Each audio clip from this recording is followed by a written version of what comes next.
back to Litigation Help. My name is Heather Hui the Twin, and in this video, my guest Shmuel Stern from Disclosure Clinic is going to give us some pointers on how to fill out the financial disclosure form for family law proceedings. Please note that our videos are based on the law in Ontario, Canada, and our content should be taken as general legal information only and not advice. So today, Shmuel will be talking about the top 5 mistakes that people make when they fill out Form 13.1. Shmuel, thank you for coming in today. Oh, thanks for having me on again. So tell us, what are the top 5 mistakes? Yeah, so let's just talk what a mistake is. Yeah, okay. Most people don't fill these forms out at all in their lives. And so, there may be complicated finances and financial issues that might even lead into legal issues. And so we are going to touch a little bit about that. But the type of mistakes that I'm talking about are like the oversights that even if you are on top of your game and you're trying to fill out this form to the best of your ability, there's things to look out for that people often get messed up on. And so that's the top 5 that we're going to be focusing on. So, and I thought that maybe we would go in order of the actual form, and I'm going to share screen from time to time with respect to the form itself. Okay, so let's remember which form we're talking about here is the 13.1. The 13.1 is the financial statement that you would be completing if there are property claims in addition or above any support claims. So we're going to start first with the actual box for income, which is on the second page. Right. And what is complicated is that it's asking you to complete the form by filling out how much you receive a month. Okay. And most people do not get paid monthly. In fact, very few people get paid monthly. And so the first thing that you need to think about when you're filling out this form is, okay, how often do I get paid?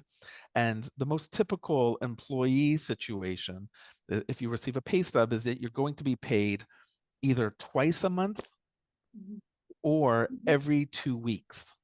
Now, twice a month and every 2 weeks is actually different, because if you're paid twice a month, then you're going to get 24 pays over the course of a year. And if you're getting paid every 2 weeks, you're going to be paid 26 pays over the course of a year.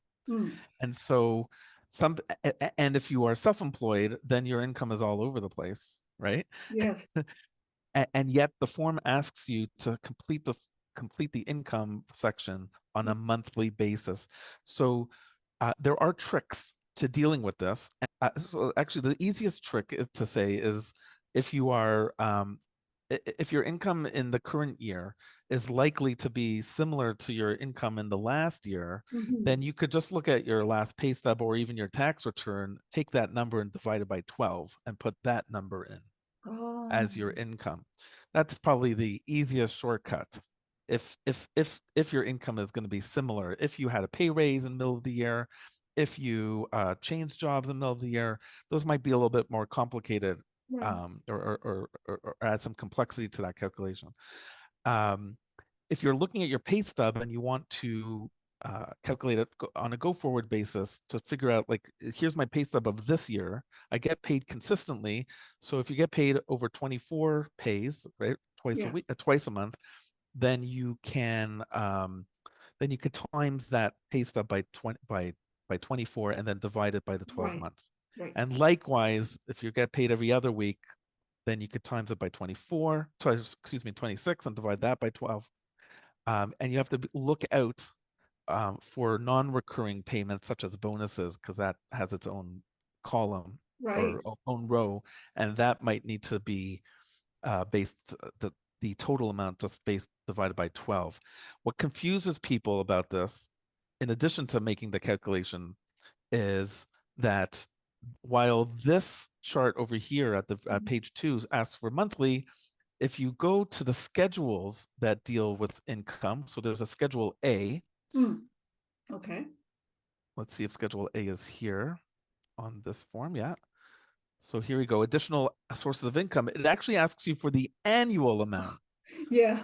Okay. Right. And there might be something to why they ask for annual amount, just because a lot of these types of income are not recurring. So you're more likely to look at last year's as a guide for this year and just divide it by 12 eventually. So here you're supposed to put in the annual amount. There's a subtotal that then carries forward. It doesn't say this in the form on Schedule A. You got to go back to the chart at line 11, and it says other sources of income, attach Oh, Schedule right. A Yeah. and divide the amount by 12. See Oh, that? okay. I So see. that's confusing. The other confusing thing just about the schedules here is that the second Schedule B, which deals with special and extraordinary expenses, is also amount per year, if you see that, Oh, which is yeah. kind of confusing because the expenses, part 2 expenses, is all also on a monthly amount. Okay, so that's mistake number 1, something to Okay. look out. I guess also if you just look up above here about other benefits, it's yearly market value. So the form itself shifts between monthly and annually, Oh, and right. that is Okay. confusing. So Right. so look out for that. Okay, Mm-hmm. so let's go now to part 2, expenses. Mm-hmm. I mean, uh, um, most lawyers get so much feedback about the expenses because there's so many rows to complete, and people aren't sure as to the accurate time frame on when to complete it, and Mm-hmm.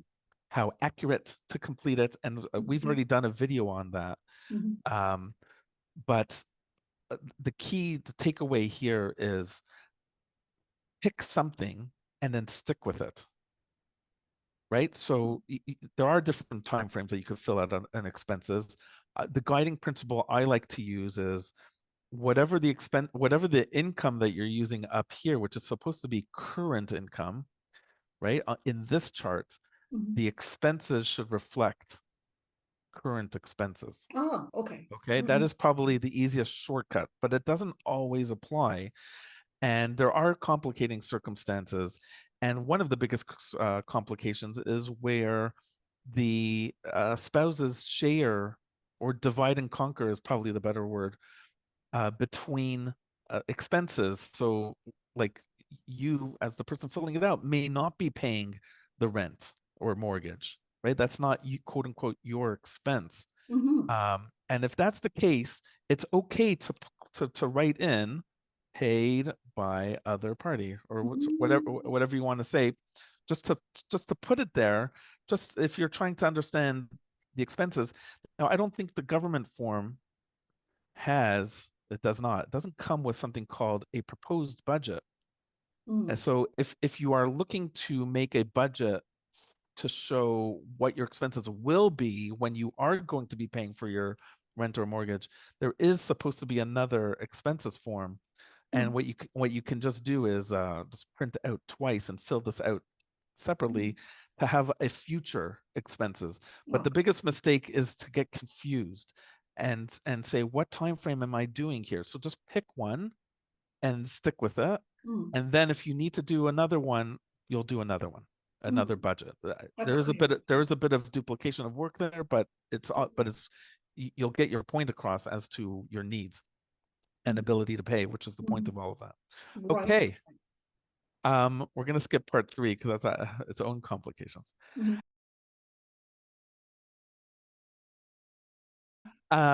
Okay. The next mistake that people fall into is the matrimonial home. So Right.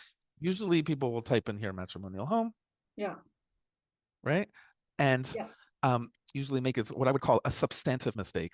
And what we had discussed in the previous video was that when you're filling out this section, which is confusing on its own because there's 3 columns to the side, right? Right. Is to focus first on ownership, who owns the property, Mhm. and then deal with how much is that property worth. Those are 2 separate questions: Oh, right. ownership Okay. and value. And many people think they're under the misconception that a matrimonial home is is owned by both parties simply because it is a matrimonial home. Right. Yes, that makes Okay, sense. right? I would And assume. And it does make sense, but it's not true. And in law, the matrimonial home has some special features to it. It has some special features as it relates to property division. It also has some special features as it relates to living in the property. Mhm. But as it relates to putting down the asset on the financial statements, you're only really putting it on if you own it. Oh, You're wow. actually, yeah. Now, ownership can take two forms. There's the easy ownership and the complicated ownership. But the easy ownership is title ownership. Your name is Right. actually on title. Right. Okay. And second of all, there is the ability to claim that even if your name is not on title of the property, that you and in fact have an ownership interest based on your payment toward its purchase. That's called a resulting trust. Right. More complicated is to say that your contributions over the course of time. Yeah. That's called unjust enrichment. Those complicated property claims, if you are in fact claiming that you own the house, then you should put it on here. Okay. And Oh, oh, absolutely. Like, in other words, if you're telling the world that you own this property for whatever, and you're not on title, you need to say that. Um, which is a complication, but I see. the source of ownership is not because it's a matrimonial home. Okay. Okay. Now, just to take it one step further, if you're if you're not if you are not on title on the property, Yeah. there are other claims that you can make related to the matrimonial home for property division, but it doesn't stem from ownership, and it doesn't stem from matrimonial home. It stems from another section of the law. The most common type of claim, not so much in the current market as we speak in 2023, but if there is a dramatic increase in the value of the matrimonial home after separation, and you've been making some form of contributions, you can make a claim for unequal division. I don't want to get too complicated, Mm. but that section of making that complicated claim is different than saying you have an ownership interest in the property. Do you understand? So again, just coming back to the very basics, when you're filling out this form, Yeah. know whether you have title ownership Yeah. or whether you're making a claim for ownership based on what we call equitable principles of resulting trust or unjust enrichment, but know it. In other words,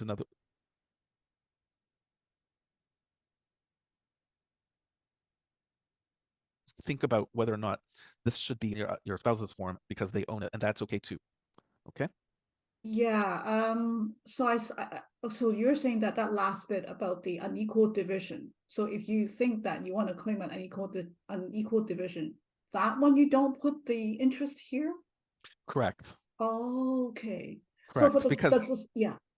that is a claim arising out of equalization. You'll get there when Oh, you talk about the form 13B, which is the net family property calculation. right. Okay. But Yeah. as it relates to factually, the question is whether you own this property. And many people make the mistake that a matrimonial home, simply for being a matrimonial home, is jointly owned.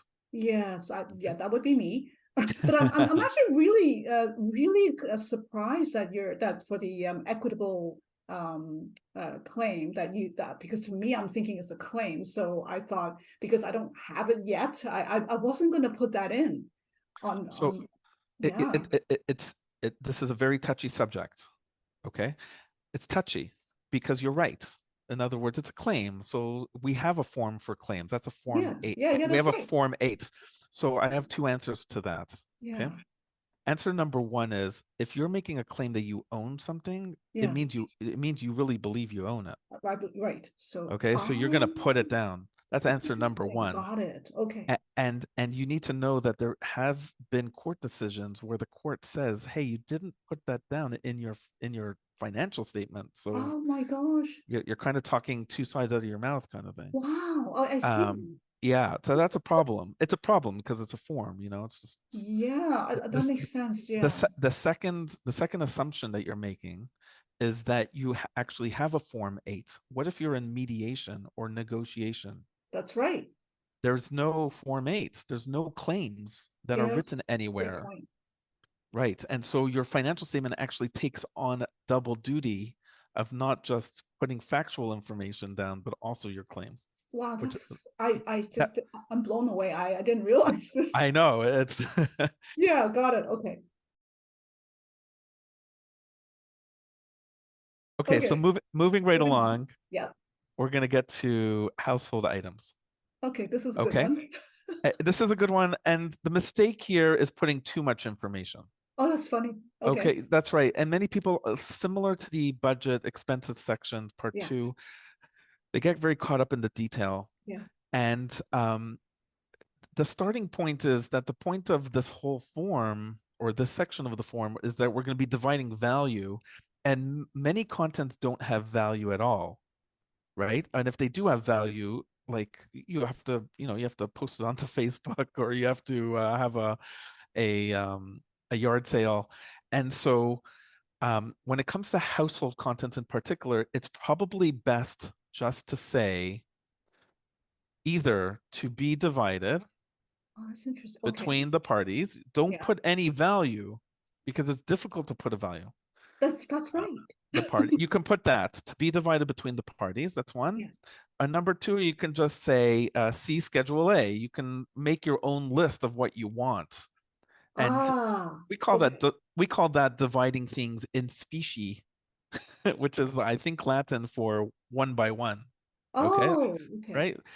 So you could just do that, but if you put a value here, you got to justify it, and most Right. people can't Okay. justify their Oh, couch and their right sofa. So then the question is, what do you put there? And the answer is anything of real value, such as cars and vehicles, definitely. Definitely jewelry. Jewelry is its own. I can speak further about it, but you definitely should list if you have jewelry, especially if you had it on date of marriage anyway.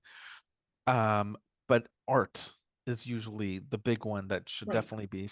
And then the other things that usually are listed are vehicles that are not cars, such as boats or skidoos, on the one hand, or special items such as tools that are very specific to that party. Okay, in other words, it's not something that's lying around the house as part of life that will just be divided, but it's something that you're going to be taking, like very expensive resellable um, golf clubs, Mm, right? So that's under sports and hobby equipment, but it has actual value right. that is not merely, oh, you take this, I take that. So that would be a mistake. That's a mistake that people usually do, is that they put too much information for the household goods. Mm, Okay, interesting.